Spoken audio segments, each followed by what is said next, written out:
Bienvenido a un nuevo video de anatomía. En esta oportunidad estaremos tratando sobre el esqueleto apendicular, comenzando con el esqueleto apendicular superior. El esqueleto apendicular superior estará compuesto de 4 regiones. El cíngulo escapular, donde encontraremos dos huesos, la clavícula y la escápula. Luego tenemos el hueso del brazo, representado por el húmero. Los huesos del antebrazo, donde veremos dos huesos largos, que es el radio y la ulna. Y luego los huesos de la mano, divididos en carpo, metacarpo y falanges. Por lo tanto, partiremos nuestra descripción con el cíngulo del hombro o cíngulo escapular, constituido por la clavícula y la escápula. Este cíngulo es un anillo óseo que conecta, por lo tanto, el esqueleto apendicular superior con el esqueleto axial a través del esternón. La clavícula es un hueso largo par que se encuentra unido en su extremo medial con el esternón. Presenta dos caras, una superior e inferior, un borde anterior, un borde posterior y dos extremos, uno medial esternal y un extremo lateral o acromial, que conectará con la escápula. En la imagen tenemos la clavícula derecha, vista desde superior y vista desde inferior. En la vista superior podemos apreciar que es lisa, de hecho va a ser bastante subcutánea. Va a presentar de hecho un extremo esternal que es medial, que va a ser con forma cónica, y luego vamos a tener un extremo acromial, que es el extremo lateral que conectará con la escápula, que es más aplanado, en forma como de espátula, unido a una diáfisis o cuerpo, que en esta vista, como dijimos, es bastante lisa. Tiene un borde anterior que es convexo en su extremo más medial y luego se vuelve cóncavo. En el extremo esternal vamos a tener una carilla articular para poder así articular con el esternón en una articulación tipo silla de montar, que veremos después cuando vemos articulaciones. Luego en este extremo vamos a ver una impresión para un ligamento que se llama costoclavicular, seguido a nivel de la diáfisis por un surco que se llama subclavio, por encontrarse debajo de la clavícula, que se conectará luego con dos impresiones en el extremo ahora acromial. Uno que se llama conoide, por tener forma de cono, que sirve para dar inserción al ligamento conoide, y una línea trapezoidea para prestar inserción al ligamento también del mismo nombre, trapezoide.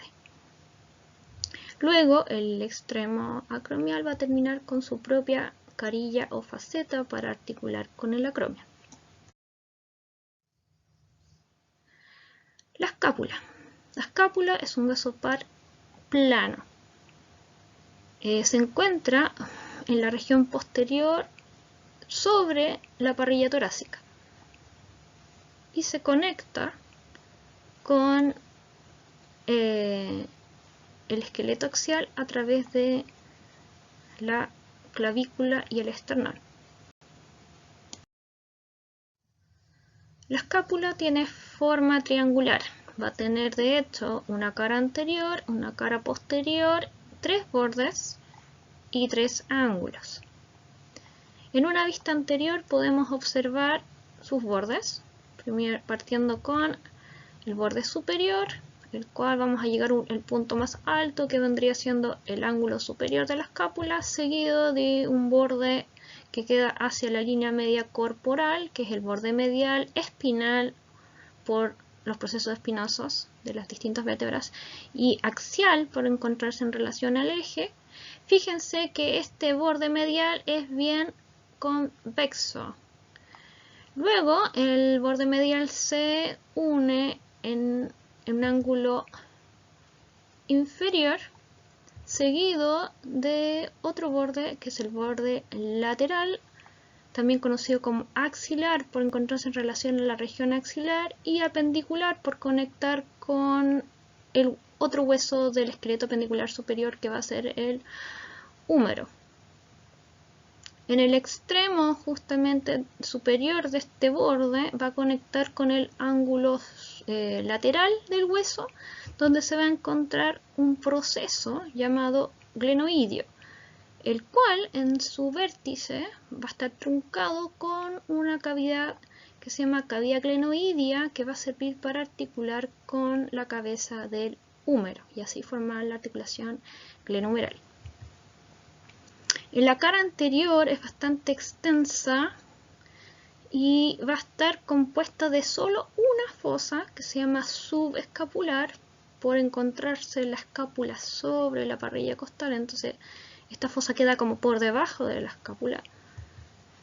Y saliendo también de la región del cuello de este proceso glenoideo va a aparecer un proceso redondeado llamado coracoides, que se va a dirigir hacia adelante y hacia el lateral y va a servir como punto de inserción ligamentosa y muscular.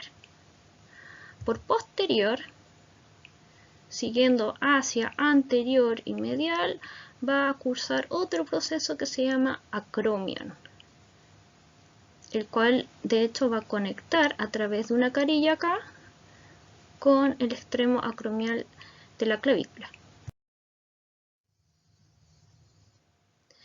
En una vista ahora posterior podemos ver la cara posterior, y en la cara posterior nuevamente vemos el ángulo superior, vemos el ángulo lateral con el proceso glenoideo y el ángulo inferior, y desde la parte superior del borde medial o axial va a nacer una cresta ósea que se va a hacer cada vez más prominente, llamada espina de la escápula, que de hecho presta inserción al deltoides, al trapecio superior.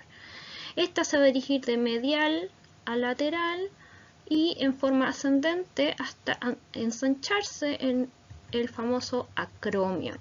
El acromion se va a dirigir hacia el lateral y luego abruptamente va a cambiar dirección hacia adelante para poder contactar con la clavícula.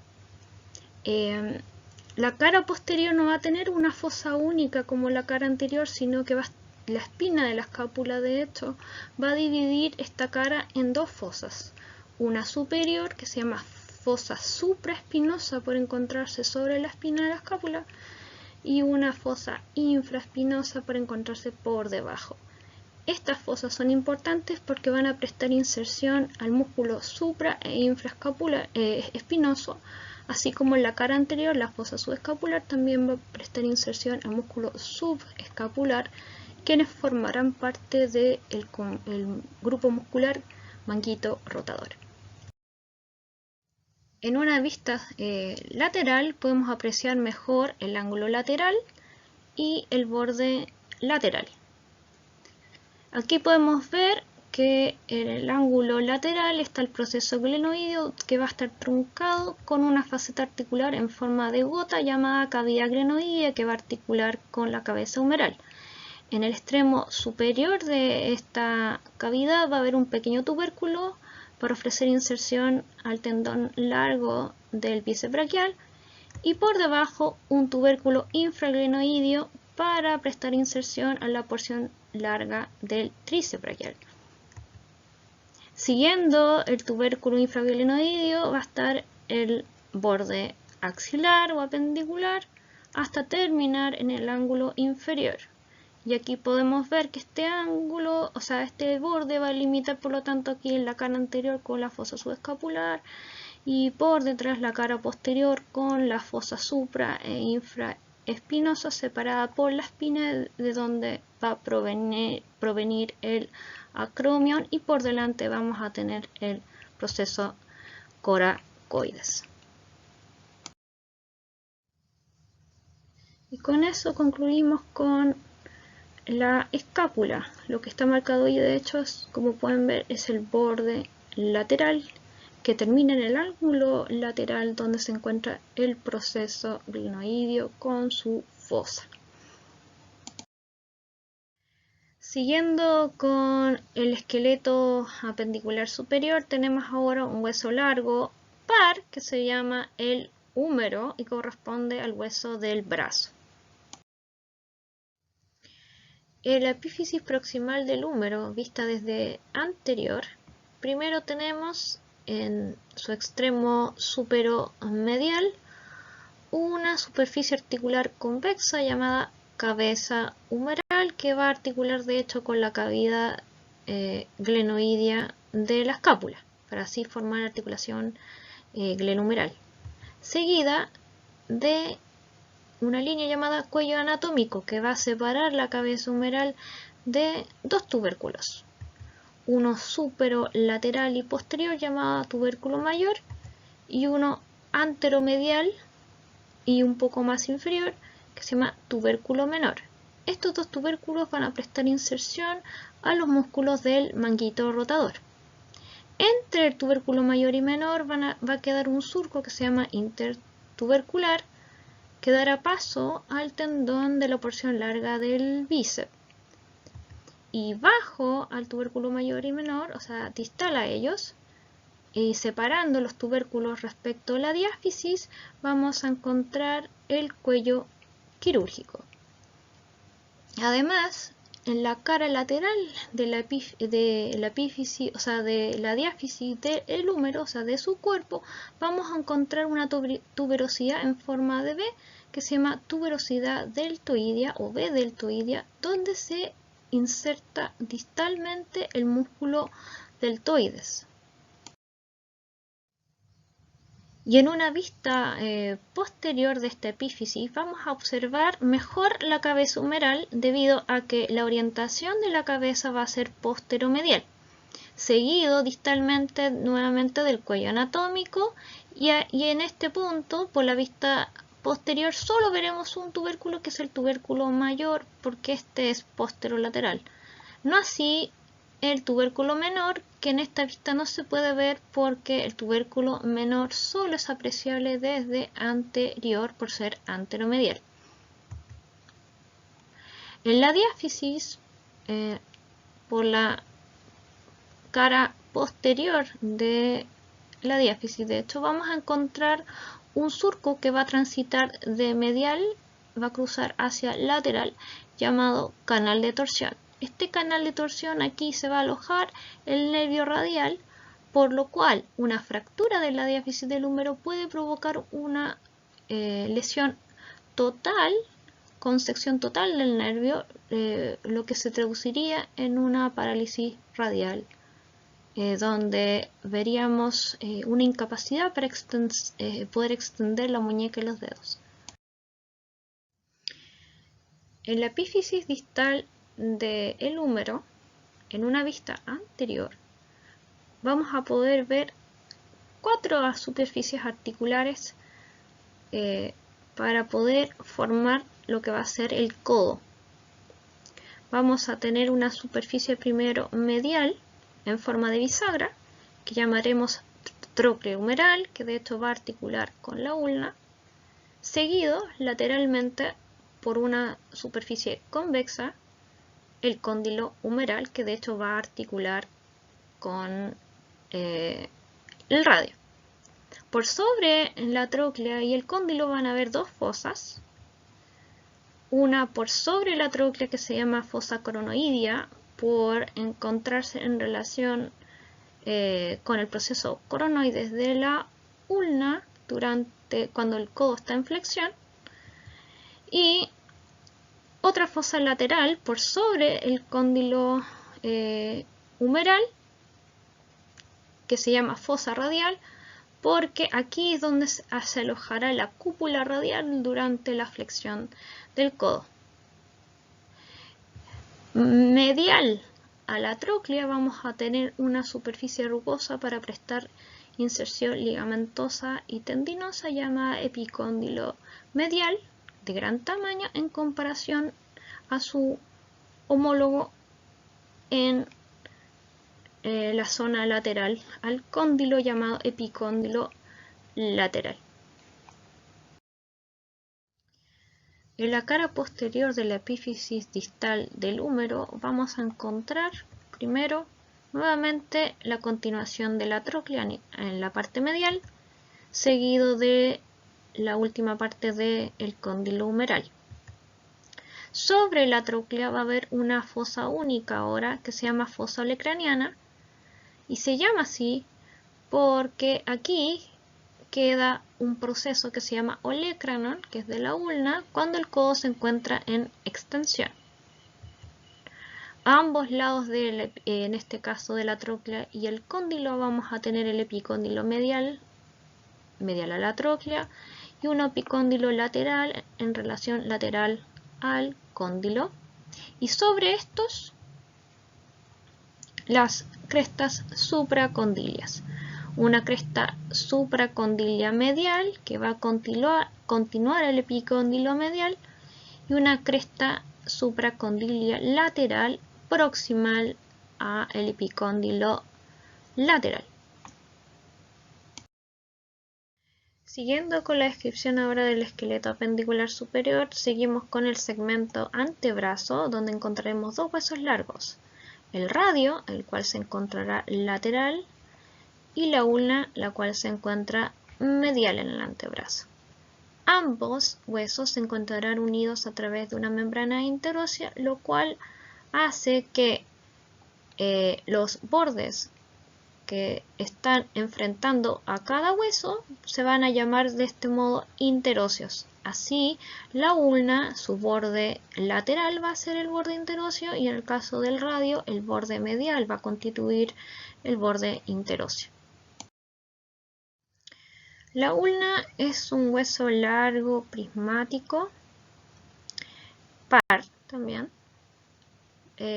presenta una epífisis proximal de mayor desarrollo que formará parte del codo, luego una diáfisis que se va adelgazando hasta terminar en una epífisis distal muy pequeña donde habrá una cabeza y un tubérculo llamado estiloides, que va a formar parte del segmento muñeca. En el extremo proximal de la ulna vamos a ver que va a haber una escotadura o incisura que se llama troclear. Esta va a estar mirando hacia anterior y va a articular con la tróclea humeral. Posterior a la incisura troclear vamos a encontrar el proceso que se llama olecranon, que se va a relacionar con la fosa olecraniana del húmero, y un proceso que se encuentra justo en el extremo anterior de la incisura troclear llamado proceso coronoides porque tiene forma de punta. Y este proceso es el que se va a relacionar con la fosa coronoidea del húmero durante la flexión del codo.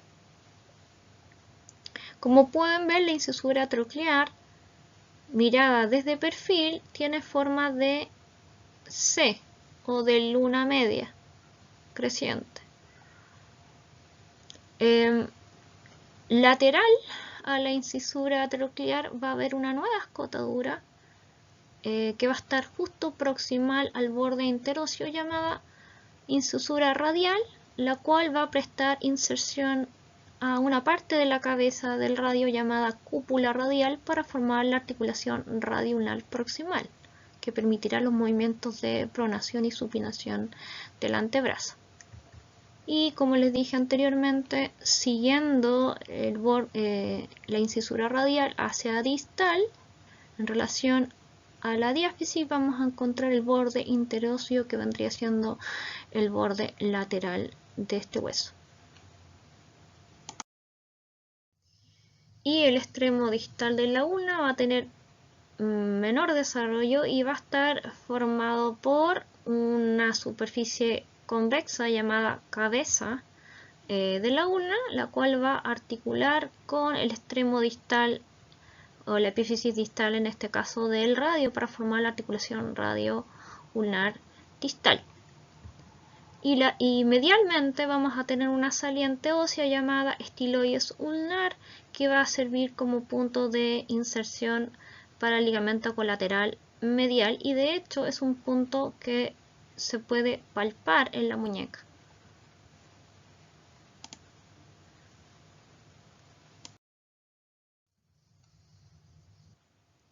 Bueno, seguimos con el radio entonces.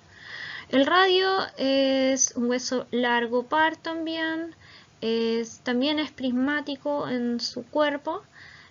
A diferencia de la ulna, este hueso tiene menor desarrollo en su epífisis proximal y luego se va ensanchando en su epífisis distal, donde ahí formará parte de la articulación radiocarpiana, que es la articulación de la muñeca. En la epífisis proximal del radio encontraremos de proximal a distal primero la cabeza radial,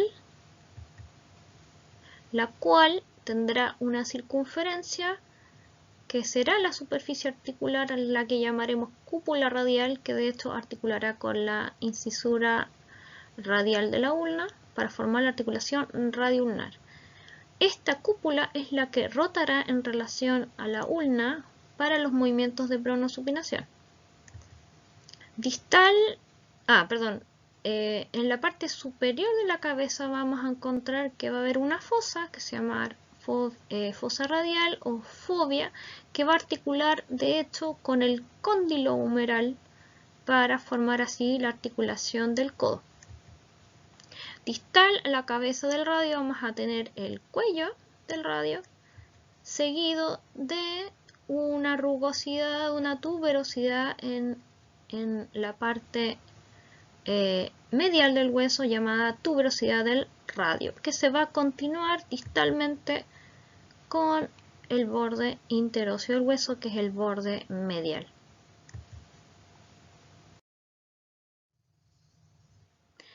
En el extremo distal del radio, aquí estamos viendo la cara anterior ventral y aquí tenemos la cara dorsal. Podemos ver que la cara anterior de la epífisis distal es cóncava, mientras que la cara dorsal es algo convexa y va a presentar surcos por donde van a pasar los tendones de los extensores de los dedos. Siguiendo por la cara radial, el epífisis distal del radio va a terminar en una saliente llamada estiloides radial, similar al estiloides ulnar de la ulna, que también va a ser de hecho subcutánea.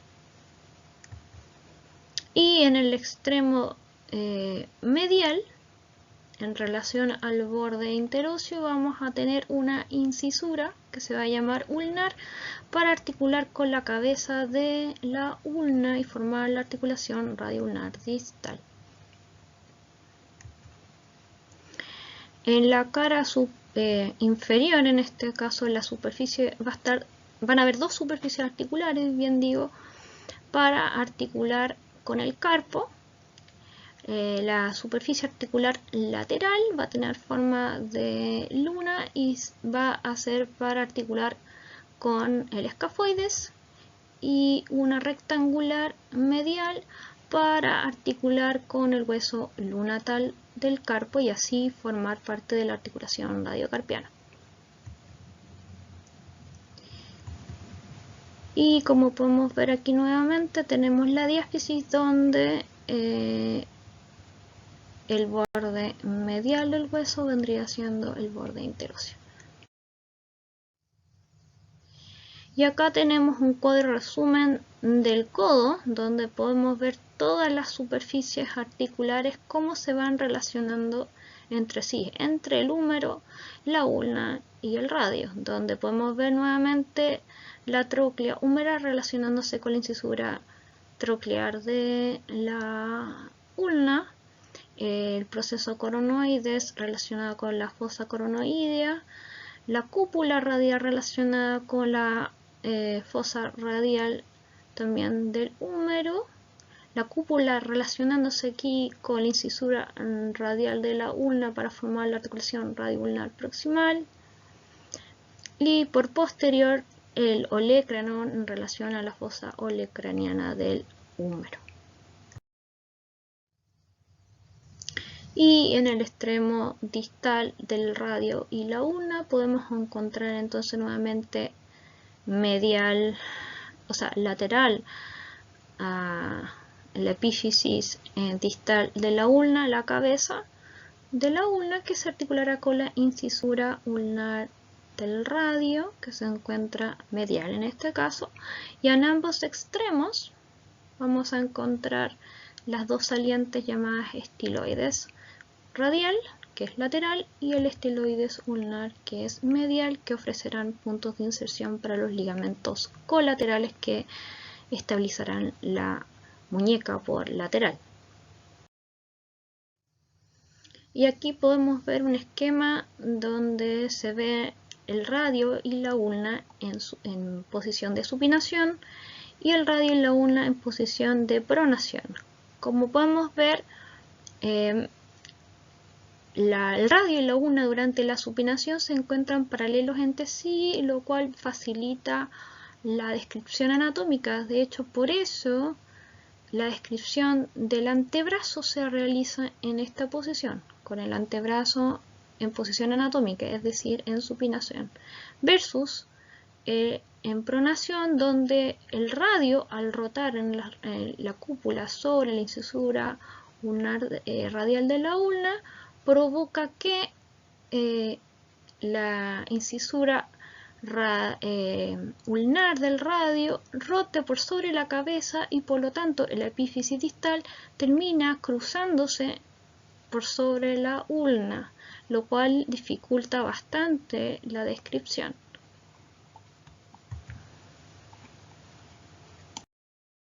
Bueno, y con esa descripción terminamos entonces el segmento antebrazo y a continuación vamos a ver la mano, donde veremos de proximal a distal el carpo, el metacarpo y las falanges.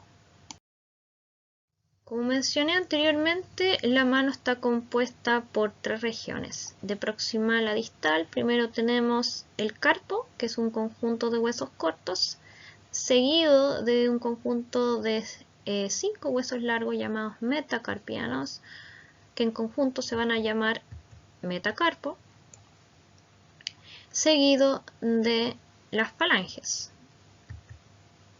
que van a corresponder a los huesos de los dedos. Acá tenemos nuevamente el radio y la ulna en una vista dorsal, y distal al radio principalmente vamos a encontrar el carpo, seguido de los metacarpianos, que vendrían siendo en conjunto el metacarpo, donde tenemos que estos se nombran del pulgar hacia el índice en primero, segundo, tercero, cuarto y quinto metacarpiano.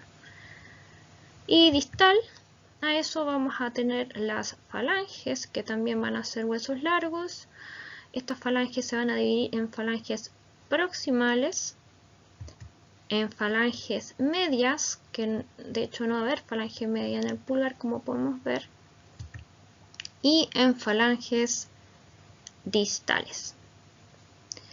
Acá podemos ver que el pulgar, a diferencia del índice, el medio y el anular y el meñique, tenemos 3 falanges por dedo. En cambio, en el pulgar vamos a tener solo 2, una falange proximal y solamente una falange.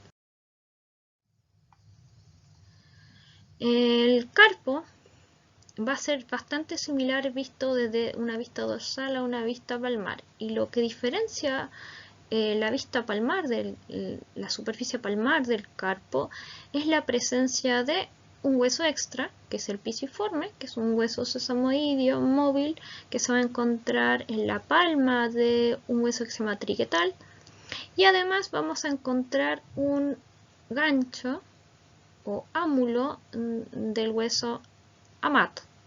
Esto va a ser característico de la palma y no se va a encontrar a nivel del dorso de la mano.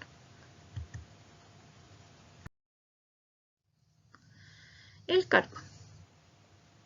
El carpo es una serie de huesos cortos que están distribuidos en dos hileras, una hilera de 4 huesos proximales y una hilera de 4 huesos distales.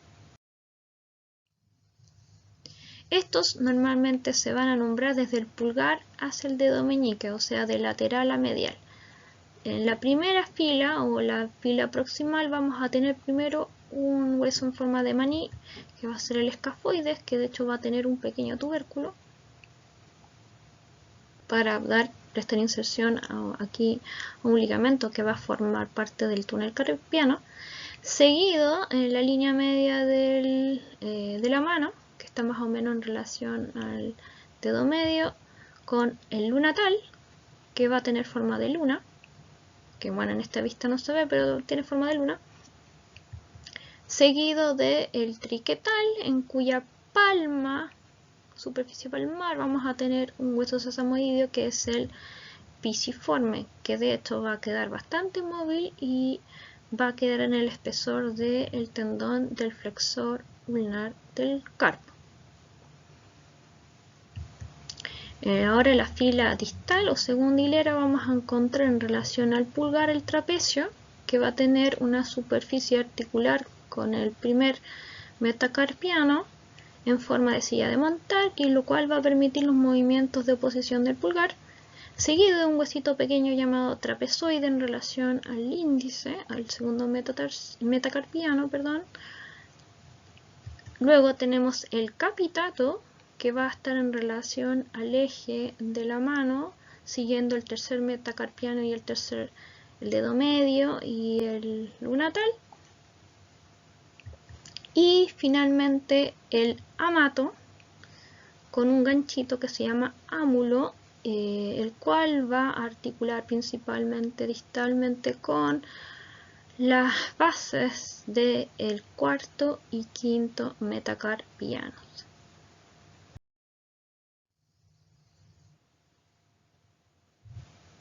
Ahora vamos a revisar los detalles óseos de los metacarpianos. Los metacarpianos son huesos largos, por lo tanto van a tener una epífisis distal que donde vamos a encontrar una cabeza que de hecho va a presentar una superficie convexa llamada cóndilo, que va a articular con una cavidad glenoidea en la base de la falange proximal de cada dedo, seguido de una diáfisis y de una epífisis proximal, que va a ser la base donde vamos a encontrar una faceta para articular con el hueso del carpo que corresponda. Bueno, aquí estamos viendo el primer metacarpiano, y por lo tanto el primer metacarpiano en la base va a tener una faceta en forma de silla de montar o celar para articular con el trapecio. Y distalmente la cabeza, que va a ser la epífisis distal, va a presentar un cóndilo para articular con la cavidad glenoidea de la base de la falange proximal del pulgar.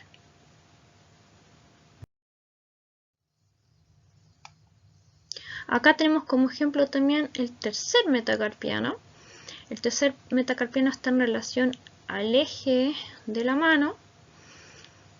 Aquí vamos a tener también una epífisis distal, donde va a tener una cabeza en forma de cóndilo, que en este caso va a articular con la base del tercer metacarpiano, con la tercera falange proximal de este dedo, donde va a haber una cavidad glenoidea para poder coincidir, ¿cierto?, articular con esta cabeza, la diáfisis o cuerpo, y seguido de la epífisis proximal, donde la base va a tener una superficie articular para el capitato y también para la base del cuarto metacarpiano.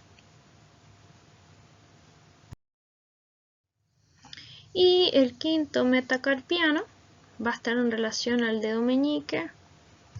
En su extremo distal, la cabeza va a articular por lo tanto con la cavidad glenoidea de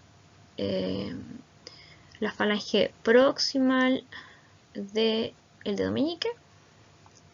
Luego vamos a tener la diáfisis seguido de la epífisis proximal, que es la base, donde se va a articular con hacia proximal, ¿cierto?, con el amato y en parte con el cuarto, la base del cuarto metacarpiano.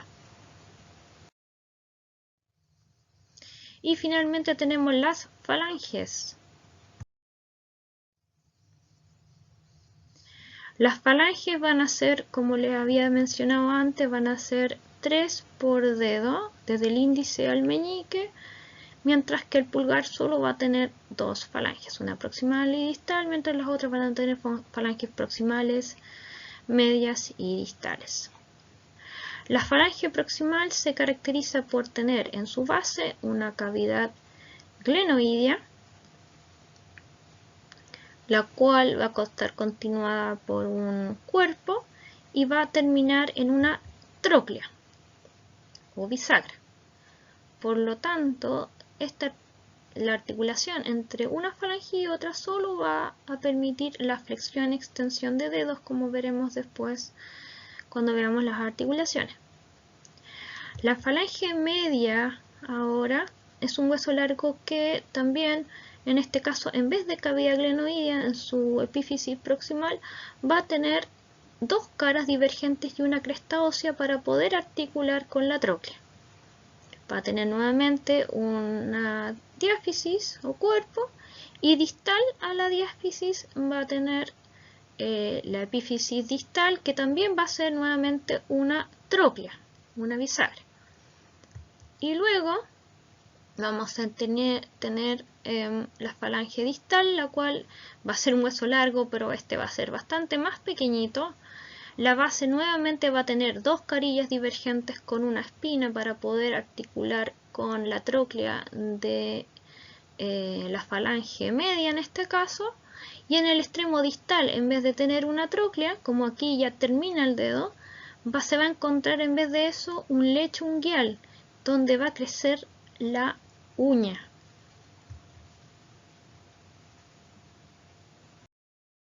Y con esto hemos finalizado entonces la descripción del esqueleto pendicular superior. En una próxima presentación estaremos viendo entonces el esqueleto pendicular inferior. Gracias por su atención y nos vemos para la próxima.